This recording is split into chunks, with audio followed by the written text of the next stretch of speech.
Un saludo a todos mis queridos alumnos, les habla el doctor Ronald Barreto y en el día de hoy vamos a continuar con la última clase de segundos mensajeros, la cual se titula Señalización mediada por fosfolipasas. Sé que ya han conocido las fosfolipasas porque desde que vimos la primera parte, las primeras láminas de segundos mensajeros, hablamos de dónde actuaban en los diferentes lípidos de membranas cada una de estas enzimas y cuál era el componente señalizador que se liberaba. Ya hablamos de los nucleótidos cíclicos, AMP cíclico, GMP cíclico, la activación de sus quinasas. Hablamos de la importancia de la fosfolipasa C en la señalización mediada por diacilglicerol, por IP3, la liberación que generaba el acoplamiento de los receptores metabotrópicos acoplados a GQ, cómo generaba entonces ese incremento de las corrientes de calcio y la posterior activación de la PKC. Y hablamos también de calcio químico, calcio como segundo mensajero en la clase anterior cuando vimos la señalización mediada por calcio. En el día de hoy básicamente es un repaso y vamos a ver que estos mediadores lipídicos los vamos a estudiar en tablas, donde básicamente vamos a interpretar a qué sistema está acoplado y cuál es la función que principalmente ejerce. Y como tema nuevo veremos la fosfolipasa A2, la cual es la principal enzima efectora de la cascada de señalización inflamatoria. Cuando nosotros tenemos una fosfolipasa A2 activa, tenemos que intuir que el resultado de esa célula, el resultado de la ruta y la activación de la señalización va a finalizar en inflamación local. Así que el contenido que les traigo el día de hoy básicamente es a modo de repaso, estudiar la funcionalidad enzimática que tienen las fosfolipasas, observaremos la fosfolipasa C, la estructura, los subtipos beta y gamma, la funcionalidad que éstas representan de acuerdo a la encisión lipídica y veremos también su regulación que básicamente es por fosforilación. Veremos también la fosfolipasa A2 con su estructura, tipo, funcionalidad y regulación, los mecanismos de activación convencionales de la fosfolipasa A2 y ahí nos vamos a dar cuenta de la importancia del calcio en este mecanismo de activación. Por eso es que mencionamos muchas veces que el calcio es inflamatorio. Veremos también las funciones principales de la fosfolipasa A2 y luego pasaremos a la biosíntesis de prostaglandinas, tromboxanos, leucotrienos en conjunto con analizar por medio de tablas e interpretar cuál es su recepción, a qué sistema están acoplados y cuáles las principales funciones de estos lípidos como mediadores y señalizadores. Por último, finalizaremos con factor activador de plaquetas. Ahora pasemos entonces a las fosfolipasas. Fosfolipasas. Ya nosotros habíamos entendido que la estructura que nosotros estábamos básicamente escindiendo por los diferentes enzimas, sea la A1, la A2, la D, la C, iba a ejercer su función en diferentes carbonos de la molécula de glicerol. Recordemos que esta molécula de glicerol, o cuando está constituida, por ejemplo, formando fosfatilinositol, fosfatilcolina, fosfatilserina, etanolamina, que en función de esos lípidos de membrana lo que va a cambiar es la cabeza polar, pero básicamente casi siempre es el SINDE o el fosfatilcolina o el fosfatilinositol, que son los lípidos de membrana que tienen más que componente estructural, componente metabólico y señalizador. Entonces, básicamente nosotros habíamos conversado de que las diferentes enzimas actuaban en los diferentes grupos ésteres de las uniones con los carbonos de glicerol. Recordemos que el diacilglicerol tiene diacil de 2 ácidos grasos, una molécula de glicerol que está constituida por 3 átomos de carbono y luego este último unión tipo éster con la cabeza polar, que ya habíamos mencionado que en función a la variación de esta cabeza polar determinaba el tipo de fosfolípido. Entonces, cuando hablamos de la fosfolipasa A2, el nombre de A2 significa, ese número 2 significa que el segundo éster, a nivel del segundo carbono del glicerol, es el que ella va a escindir. Y por lo general, el lípido que se encuentra, el grupo acilo que se encuentra presente en ese radical, en ese fragmento del glicerol, es el ácido araquidónico. Por otro lado, tendríamos entonces el resto de esta molécula que se llama lisofosfolípido. Entonces, nosotros con la participación de la fosfolipasa A2 que escinde el grupo éster del segundo carbono del glicerol, vamos a tener dos mediadores lipídicos. El ácido araquidónico, que es el principal lípido que se encarga de sintetizar prostaglandinas, tromboxanos, leucotrienos, y por otro lado tenemos a los lisofosfolípidos que van a generar el factor agregante plaquetario. Entonces, básicamente, el ácido araquidónico es el que posterior a su metabolización y generación de otros lípidos señalizadores, vamos a tener ese componente proinflamatorio. Eso es lo primero que hay que saber, ¿ok? Este ácido araquidónico, que es una molécula amplia de 20 carbonos, con poliinsaturaciones en el carbono 5, 8, 11 y 14. Entonces, con la conclusión de la fosfolipasa 2, tenemos dos mediadores lipídicos, un lisofosfolípido y el ácido araquidónico. Por otro lado, ya conocíamos la función que ejerce la fosfolipasa C, donde una vez que trabajamos sobre, por ejemplo, el PIP2, que es el fosfatidilinositol 2-fosfato, vamos a tener dos moléculas señalizadoras. El diacilglicerol, ¿ok? Dos grupos acilo con el glicerol, y el IP3. Entonces tenemos que intuir que los principales lípidos de membranas que nosotros vamos a escindir por acción enzimática de estas fosfolipasas es el inositol, el fosfatidilinositol. Nosotros estudiamos básicamente cómo era la funcionalidad de las fosfolipasas, pero no hablamos de su estructura. Fíjense acá, les traigo un esquema que la verdad es bastante sencillo. De hecho, pueden interpretarlo con calma cada uno de sus segmentos por medio de esta leyenda que se titulan como dominios de interacción. Pero lo más importante que quiero que sepamos es cuál es el subtipo y cuál es el receptor el cual activa cada fosfolipasa. Por ejemplo, tenemos acá dos tipos de receptores. Los metabotrópicos acoplados a G, principalmente GQ, ya esto lo sabemos, y los receptores tirosina quinasa. Entonces, factores de crecimiento, neurotrofinas, hormonas, van a generar activación de los receptores tirosina quinasa y tras el proceso de transfosforilación y transactivación, vamos a fosforilar y activar a la fosfolipasa C gamma, ¿ok? Por otro lado, aminas biógenas, catecolaminas, neurotransmisores, ésteres de colina como acetilcolina van a activar a los receptores acoplados a proteína G, Q, recordemos que esta alfa es Q, y por lo tanto vamos a activar a la fosfolipasa C beta. Aquí nosotros analizamos que estructuralmente ellos comparten muchas similitudes. Tienen dominios pH que les permite interaccionar con lípidos de membrana, llámese PIP2 o PIP3, ¿ok? Que la diferencia de PIP2 y PIP3 es la participación de la PI3K que fosforila al PIP2 y pasándolo a PIP3. Tenemos también estos dominios IF, que estos dominios IF básicamente es como la estructura similar que comparte, por ejemplo, la calmodulina, que comparte, por ejemplo, la óxido nítrico sintetasa, y siempre que tengamos dominio IF, les permite, son dominios o manos IF que les permite asociar y unir calcio. Entonces se activa por lípidos de membrana, se activa por calcio, y tenemos estos otros dominios que son los X, los Y y los C.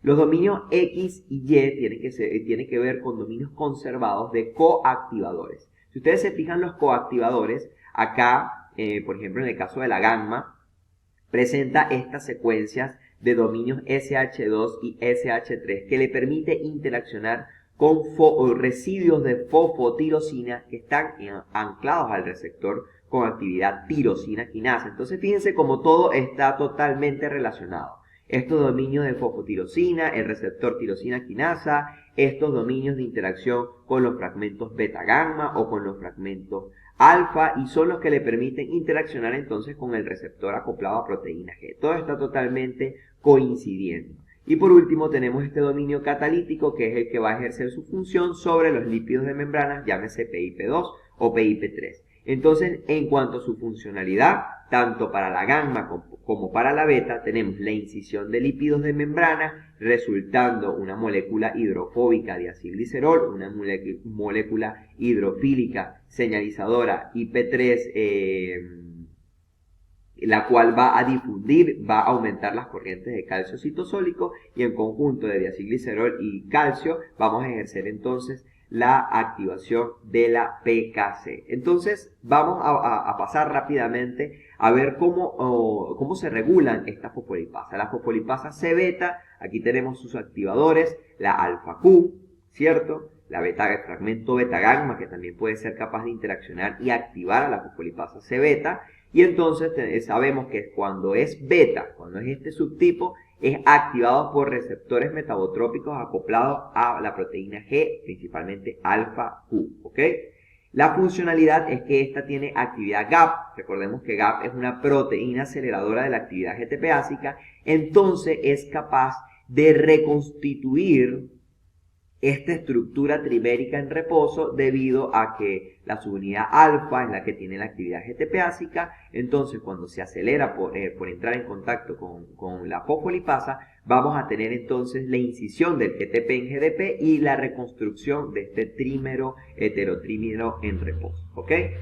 Por otro lado tenemos que interacciona con proteínas con dominios PDZ, muchachos, y cuando ustedes lean dominios PDZ tienen que ver con densidades cosinápticas, con proteínas que generan adherencia a nivel de la terminal sináptica para generar fenómenos de heterodimerización, fenómenos de oligomerización receptora, ¿ok? Y señalizadora. Por otro lado, tenemos que es regulada por fosforilación, sea por la proteína quinasa A o por la proteína quinasa C. Entonces podemos entender que esta actividad GAP y esta fosforilación como resultante de estos efectores quinasas activados van a generar entonces una retroalimentación intrínseca, una retroalimentación negativa debido a que la fosforilación de las quinasas inactiva la fosfolipasa C y la actividad GAP inactiva a la proteína GQ. Por otro lado, vamos a analizar que la fosfolipasa C gamma es activada por receptores tirosina quinasa. Principalmente van a ser factores de crecimiento. Va a tener los dominios que ya habíamos discutido en su estructura del gen, que tiene dominios SH2 y SH3 para poder interaccionar con los residuos de fosfotirosina. Recordemos que este receptor se encuentra monomérico inactivo y una vez que interacciona con, por ejemplo, un factor de crecimiento, dimeriza, se transfosforila, crea puntos de fosfotirosina en diferentes residuos, residuos de fosfotirosina, el aminoácido es tirosina, ¿ok? Un aminoácido polar, y en los diferentes residuos que se encuentra este aminoácido va a entrar en contacto entonces con una plataforma y una cascada de transactivación. Se genera entonces la fosforilación de este receptor tirosina quinasa hacia la fosfolipasa C gamma por medio de sus dominios de interacción. Y por último, recordemos que también tiene dominios de pH que le permiten asociarse a la membrana plasmática, reconocer a PIP2 y escindir a los otros dos señalizadores hidrofóbico e hidrofílico respectivamente para generar activación cascadas abajo. Está involucrada en señales tróficas mediadas por factores de crecimiento. Eso es lo más importante. Cuando nosotros analizamos la fosfolipasa C-beta, vemos que los señalizadores los receptores son receptor de endotelina, receptor de angiotensina, receptor alfa adrenérgico. Entonces los señalizadores van a hacer esto: angiotensina, endotelina, las catecolaminas como noradrenalina, adrenalina, y van a generar eventos metabotrópicos que son principalmente secreción enzimática, principalmente remodelado del citoesqueleto, principalmente actividad metabólica. Pero cuando analizamos que estos son estimulados por factores de crecimiento, la principal función que va a ejercer esta proteína quinasa C va a ser la expresión de genes, fosforilar a CREP, para que CREP sea entonces traslocado a nivel del núcleo y exprese los elementos de respuesta a la AMP cíclico. Pasamos ahora a la fosfolipasa A2, que es lo nuevo para nosotros. Esta estructura y estas funciones, estos tipos, no los conocíamos. Entonces fíjense que básicamente existen 5 tipos de esta enzima. La pequeña fosfolipasa, que es secretada a nivel del tracto digestivo, que básicamente la implicación funcional que tiene esta enzima es netamente digestiva. Se encarga de escindir lípidos que nosotros absorbemos, de que nosotros nos alimentamos por medio de la dieta, y a nivel del tracto gastrointestinal los escinde para facilitar su absorción por las microvellosidades intestinales. Por otro lado tenemos la fosfolipasa A2 grande citosólica, que ella se encuentra inactiva a nivel del citosol y es dependiente de calcio. Necesita no solamente de calcio, sino interactuar con la membrana plasmática para poder activarse. Y esta es básicamente la que nosotros vamos a analizar desde el punto de vista de la señalización mediada por las fosfolipasas, que va a generar principalmente las rutas de inflamación. Tenemos otras fosfolipasas en algunas células que no se encuentran expresadas en todas las células, que son las independientes de calcio, y estas básicamente se inducen su activación cuando la célula se encuentra despolarizada, cuando llega un punto donde ya no es sensible a las corrientes de calcio y pasa a generar un efecto proinflamatorio crónico. No la estudiaremos en esta oportunidad. Estudiaremos brevemente la acción de la PAF-acetilhidrolasa, la cual es otra fosfolipasa que escinde los otros diversos lípidos que resultan de la incisión del PIP2 y van a generar factor agregante plaquetario. Eso lo vamos a ver en un esquema bastante sencillo. Y por último tenemos la fosfolipasa lisosomal, que esta básicamente se encarga a nivel de los lisosomas de degradar el contenido lipídico que está asociado a las proteínas. Cuando nosotros analizamos esta estructura, fíjense que tiene dos dominios. Un dominio C, que es el dominio de interacción principalmente a calcio, por lo tanto presenta dominios o sitios de interacción con calcio, como también presenta otros dominios de interacción a fosfolípidos, como por ejemplo la ceramida 1-fosfato. Estos fosfolípidos que se encuentran a nivel de la membrana plasmática son lo que permiten su activación. Este es el dominio de activación. Va a tener entonces tres componentes: asociarse a la membrana plasmática, asociarse a calcio y asociarse a ceramida 1-fosfato. Por otro lado tenemos este dominio alfa-beta hidrolasa, que este es el dominio catalítico. Por medio de la actividad enzimática hidrolasa vamos a escindir los diferentes lípidos de membrana para obtener ácido araquidónico y un lisofosfolípido. A su vez, también presenta este dominio CAP, que es bastante extenso, de alrededor de 200 aminoácidos, que genera interacción con otros pseudosustratos. También tenemos interacción o diferentes puntos de, por ejemplo, de serina, donde puede ser fosforilada por la PKC, por la PKA, que puede ser fosforilada por las CAM quinasa, por la quinasa de calcio calmodulina. Veremos el efecto que tiene la fosforilación en la participación de su regulación. Y por otro lado tenemos este gran fragmento catalítico donde tiene el sitio activo de la enzima, donde reconoce, por ejemplo, a lípidos como PIP2 o en el sitio de unión a PIP2, ¿ok? Y al reconocer este sustrato vamos a tener entonces la incisión de PIP2 en ácido araquidónico y un lisofosfolípido. Entonces vamos a estudiar la funcionalidad y regulación de esta fosfolipasa. Fíjense. La actividad de esta enzima depende de todos estos componentes y lo podemos analizar en este esquema bastante sencillo, bastante didáctico, donde vemos que presenta un dominio catalítico y un dominio regulatorio.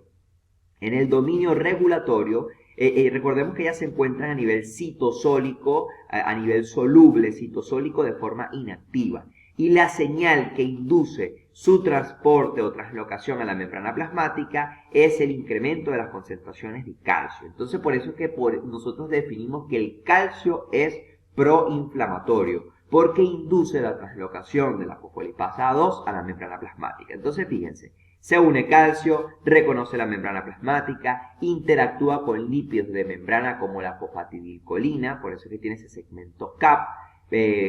También se asocia con la ceramida 1-fosfato y se asocia con los sustratos como por ejemplo PIP2, que es el que va por medio de su actividad alfa-beta hidrolasa a escindir en ácido, principalmente en ácido araquidónico, que va a ser nuestro segundo lípido más importante. Nuestro primer lípido es el sustrato, que es el PIP2, Y nuestro segundo lípido más importante es el señalizador intracelular, que va a ser el ácido araquidónico, que a partir de él es otro precursor lipídico para la síntesis de prostaglandina, tromboxanos y leucotrienos. Por otro lado, fíjense que también tiene un dominio de fosfotirosina, tiene residuos de serina, disculpen, no es de fosfotirosina, es residuos de serina y de treonina que pueden ser fosforiladas por la CAM quinasa 2, que es la CAM dependiente, que es la quinasa dependiente de calcio calmodulina, la proteína quinasa C, la dependiente de calcio de acilglicerol, y las MAP quinasas, que principalmente las MAP quinasas, recordemos que son activadas por las rutas tróficas inducidas por los señalizadores que están acoplados a receptores tirosina quinasa. Entonces, tenemos estos tres elementos que pueden fosforilar y regular la actividad enzimática de esta enzima. Fíjense entonces sus coactivadores: calcio, fosforilación, estar presentes en la membrana plasmática donde están los elementos como ceramida 1-fosfato, PIP2, PIP3 y la fosfatidilcolina, y su regulación es básicamente por fosforilación, ya sea por las MAP quinasas, la CAM quinasa 2 y también por la PKC. Ya este esquema lo conocemos, entonces vemos cómo, aquí ya con este esquema resumimos, que los segundos mensajeros lipídicos, llámese diacilglicerol, IP3, ácido araquidónico, van a ser liberados, van a ser sintetizados principalmente por estas dos enzimas, la fosfolipasa C y la fosfolipasa A2, actuando en los diferentes ésteres y liberando los diferentes componentes. La fosfolipasa C, diacilglicerol e inositol, que en conjunto con las corrientes de calcio vamos a tener la activación de la PKC. Y por último, aquí es la fosfolipasa. Resulta que la PKC también puede fosforilar a la fosfolipasa porque la regula positivamente, y entonces tenemos que la fosfolipasa, a ser fosforilada por la PKC, las corrientes de calcio que fueron inducidas por el inositol traslocaron a la fosfolipasa a nivel de la membrana plasmática, entró en contacto con ceramida 1-fosfato, con PIP2, y luego los escinde en estos otros dos mediadores citosólicos, los cuales son ácido araquidónico y lisofosfolípido. Este es el resumen. Ya vimos el resumen enzimático y ahora veamos cómo ocurre realmente esto en la señalización. Tenemos este mecanismo de activación convencional, y cuando me refiero a convencional es que el principal estímulo para generar la translocación de la fosfolipasa del citosol a la membrana es el incremento de las concentraciones de calcio, y por eso es que nosotros hablamos de que existe este calcio inflamatorio. Si se fijan, hay diferentes canales iónicos que pueden inducir el incremento de calcio a nivel citosólico. Y muchas veces ese incremento de calcio citosólico, aparte del componente ionotrópico, también puede ser metabotrópico, mediado por todos los receptores que generen activación de la fosfolipasa C, sea beta, sea gamma. Recordemos que al incrementar las concentraciones de IP3 va a incrementar a su vez el calcio citosólico. Ya conocemos las diferentes funciones de calcio a nivel de eléctrico celular, incrementando las corrientes de potasio, incrementando entonces la activación de las calpaínas, de las proteasas, el remodelado e incisión a nivel del citoesqueleto, como también esta enzima que no la habíamos discutido, que es la escramblasa. Esta escramblasa tiene como objetivo la externalización de la fosfatidilcerina. Y esta externalización de la fosfatidilcerina muchas veces tiene que ver con rutas apoptóticas mediadas por mimetismo apoptótico molecular. Esto lo vamos a ver cuando veamos la apoptosis inducida por calcio. Pero entonces, por otro lado, fíjense que este calcio inflamatorio, y muchas veces la inflamación crónica degenera en apoptosis, grábense eso, va a generar activación de la fosfolipasa. Fíjense que la fosfolipasa se encuentra a nivel citosólico inactiva, el aumento de las concentraciones de calcio permiten translocarla a nivel de la membrana plasmática. En conjunto con fosforilación de la PKC, aumentamos su actividad catalítica y vamos a escindir a lípidos de membrana por acción de las subunidades catalíticas alfa, beta hidrolasa en dos componentes, como por ejemplo la fosfatidilcolina o PIP2, lo vamos a escindir en un lisofosfolípido y un ácido araquidónico. Estos van a tener dos vías distintas. El ácido araquidónico, por lo menos por acción de la ciclooxigenasa, tendríamos entonces síntesis de prostaglandinas y la prostaglandina desencadenaría un proceso inflamatorio iniciado por la vasodilatación. Y por otro lado tenemos un lisofosfolípido que este se escinde posteriormente por una PAF-acetilhidrolasa y activamos en este punto, cuando tenemos el factor activador plaquetario, activamos a una enzima denominada esfingomielinasa, que esta esfingomielinasa lo que hace es escindir a los esfingofosfolípidos a nivel de la membrana plasmática para sintetizar ceramida, y la ceramida activa, al igual que la escamblasa, a la externalización de la fosfatidilcerina a nivel de la membrana plasmática, y tenemos entonces activación de rutas apoptóticas mediadas por la fosfolipasa. Entonces fíjense cómo podemos tener, por medio de toda esta activación convencional, podemos tener remodelado del citoesqueleto, síntesis de lípidos de mediadores lipídicos, como también rutas apoptóticas. Pasamos ahora al metabolismo de los lípidos de membrana. Iniciamos con la función que ya conocemos de la fosfolipasa. Fíjense que este esquema es lo que se conoce como la cascada inflamatoria, y esto se lo tienen que aprender, muchachos. Es muy importante que se lo aprendan porque lo van a ver también en fisiología, lo van a ver en farmacología y lo van a ver luego en fisiopatología cuando veamos la alteración de las homeostasis inflamatorias, ¿ok?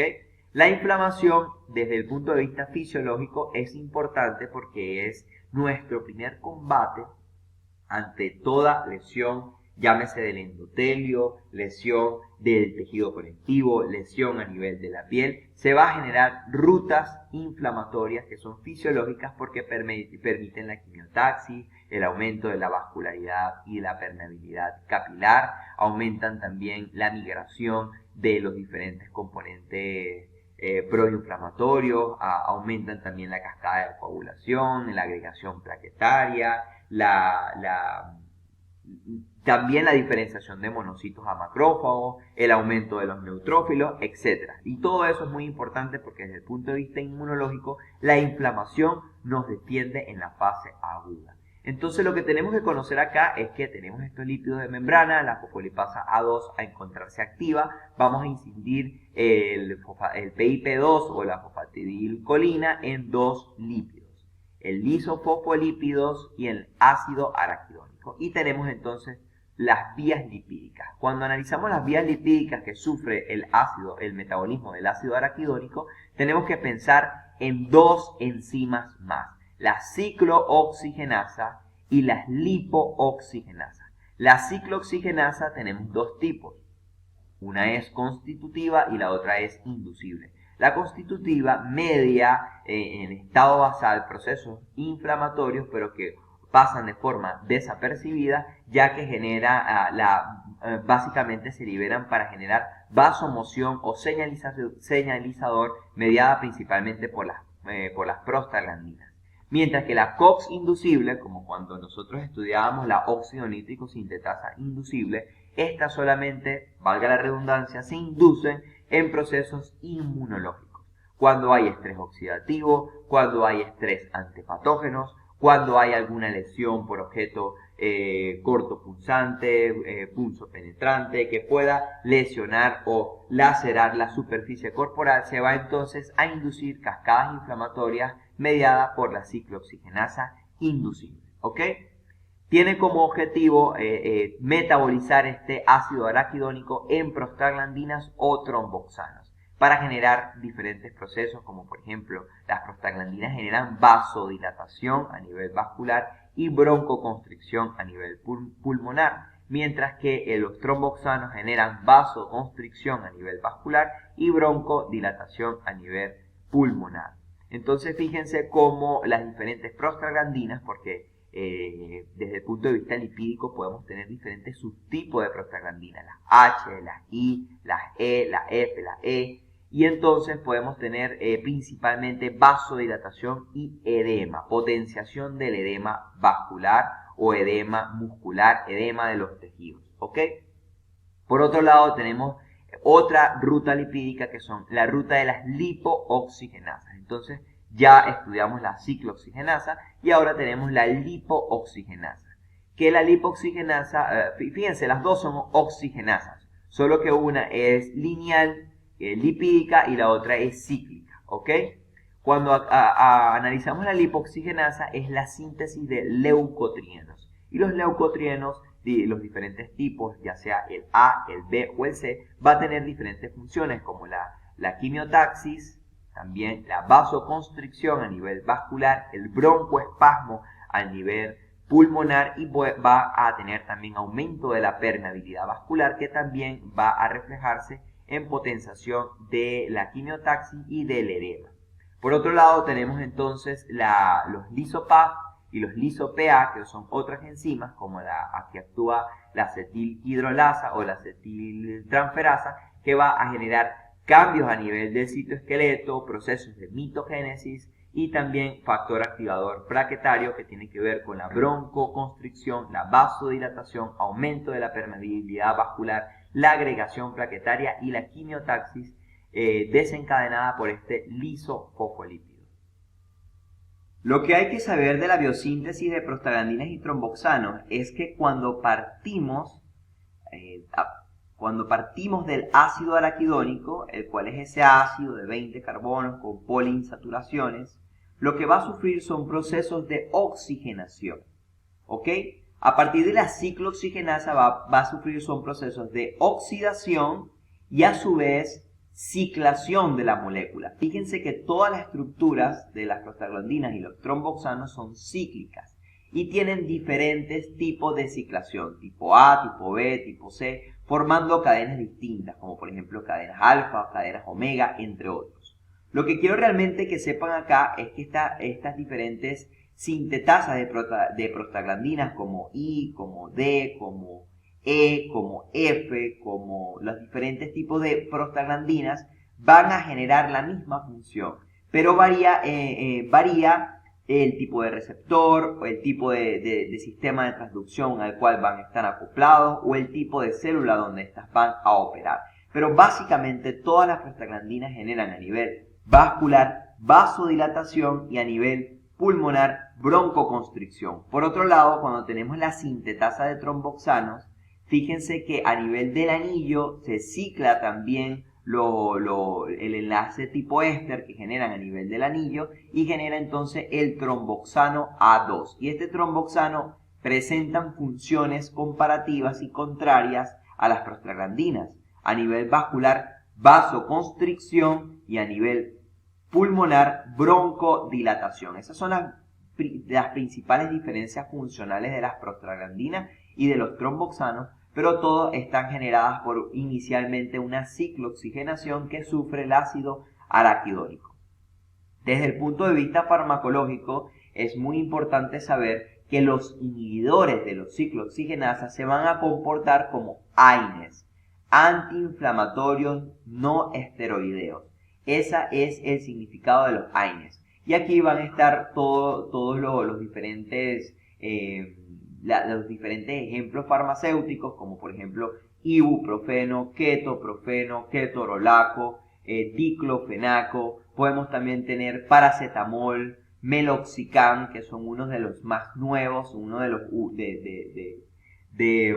últimos ejemplares que tenemos, que van a inhibir principalmente, el meloxicam inhibe a la COX inducible, entonces se va a generar solamente en procesos de inflamación crónica, meloxicam, muy utilizado por ejemplo en la artritis reumatoidea. Y también tenemos otros que son salicilatos como el ácido acetil salicílico, que es uno de los principales nombres comerciales, lo podemos obtener como la aspirina, y esto va a generar entonces antiagregación plaquetaria, van a generar disminución de la inflamación a nivel de los tejidos, a nivel articular, y por eso es que se comportan también como analgésicos, son tanto antiinflamatorios como analgésicos. Tenemos las diferentes funciones de las prostaglandinas y tromboxanos.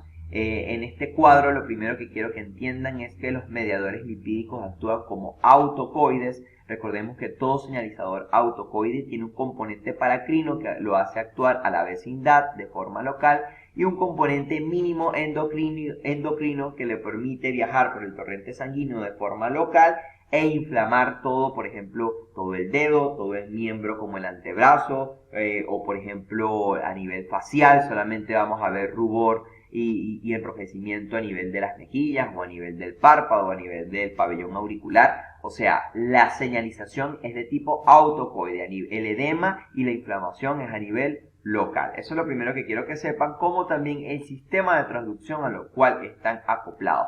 Si se fijan, las prostaglandinas principalmente están acopladas a la transducción GQ o GS con el incremento de los niveles de AMP cíclico, mientras que los tromboxanos están principalmente acoplados al aumento de la actividad de las fosfolipasas. Entonces tenemos que intuir que va a haber calcio inflamatorio aumentado a nivel de estas células que sean estimuladas por los tromboxanos. Por otro lado, si se fijan, esto no se lo tienen que memorizar ni estudiar, pero es interesante saber cómo el gen knockout, o sea, la ausencia de estos genes que inducen la síntesis de estas prostaglandinas, generan la disminución en la incidencia de diferentes trastornos, como por ejemplo el asma alérgica, disminuye la incidencia del asma alérgica en las prostaglandinas D2, como también las prostaglandinas E2 generan disminución en la inducción del cáncer de colon. Esto está bastante descrito. Resulta que los diferentes tipos de cáncer de colon, como por ejemplo los adenocarcinomas, los pólipos, están generados por una inflamación crónica a nivel del tracto gastrointestinal. Y bueno, fíjense los diferentes trastornos que se generan, tanto a nivel ginecostétrico como trombosis, respuesta vascular, trastornos en el parto, a nivel congénito con la persistencia del ductus arterioso, que es una de las patologías que se generan entre una comunicación entre los grandes vasos que existe entre el callado de la aorta y de las arterias pulmonares, y diferentes otros trastornos ginecológicos en la esfera de la ovulación, de la fertilidad y la hipertensión. Esto no se lo tienen que memorizar, solamente lo que deben saber es que las prostaglandinas están acoplados al sistema de transducción metabotrópico GS y GQ y los tromboxanos preferiblemente a la vía de las fosfolipasas, generando vasoconstricción y broncodilatación. Pasamos ahora a la biosíntesis de los leucotrienos y en comparación con la oxigenasa cíclica, aquí tenemos una lipoxigenasa. Fíjense que la cadena del ácido araquidónico se mantiene de forma lineal, no se cicla, continúa siendo hidrofóbica, pero no hay ciclación no hay ciclación del oxígeno, sino se comporta de forma lineal. Luego va a sufrir diferentes hidroxilaciones, diferentes transferencias, como por ejemplo de la glutatión reductasa con las diferentes otras enzimas como transpeptidasas, dipeptidasas, conformando los diferentes tipos de leucotrienos. Podemos tener leucotrienos de tipo A, de tipo B, de tipo C, D o incluso E. Y eso va a estar determinada por las hidroxilaciones, por las transferencias de la glutatión o como también la asociación con los diferentes péptidos. Pero lo que quiero realmente que entiendan en esta biosíntesis es que la funcionalidad de los leucotrienos es vasoconstricción y broncoconstricción. Genera ambos elementos, tanto broncoespasmo como vasoconstricción, como también puede generar quimiotaxis, como también puede generar aumento de la permeabilidad vascular. Entonces, proinflamatorio, también genera cascadas de coagulación posterior a la vasoconstricción y también puede generar broncoespasmo. Por eso es que a muchos pacientes que son asmáticos se les da este medicamento.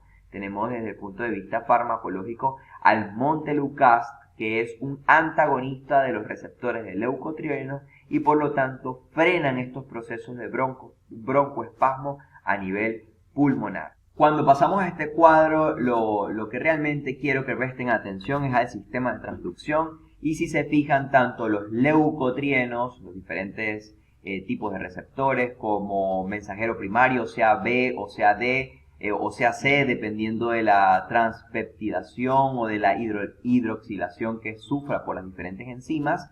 Igual todos los leucotrienos tienen una misma transducción, sistema de transducción de señales que está acoplado a GQ y a la fosfolipasa C. Eso es lo que principalmente quiero que analicemos y comparemos con respecto a prostaglandinas y tromboxanos, cuál es el sistema de transducción de señales el cual está acoplado. Y por último, los receptores de factor agregante plaquetario están también acoplados a los procesos de señalización mediada por calcio y fosfolipasas. Todos estos señalizadores, tanto leucotrienos como prostaglandinas, tromboxanos y factor agregante plaquetario, son mediadores lipídicos que actúan como autocoides. Entonces el resumen que tenemos es que un ligando interactúa con su receptor, que este va a estar acoplado a un sistema ya sea metabotrópico o con actividad enzimática intrínseca, y vamos a tener a la activación de la fosfolipasa, sea beta o sea gamma. Vamos a tener entonces el incremento de los mediadores lipídicos hidrofóbicos de acilglicerol y el otro soluble que difunde IP3 incrementando concentraciones de calcio, y luego este calcio en conjunto con diacilglicerol activa la PKC.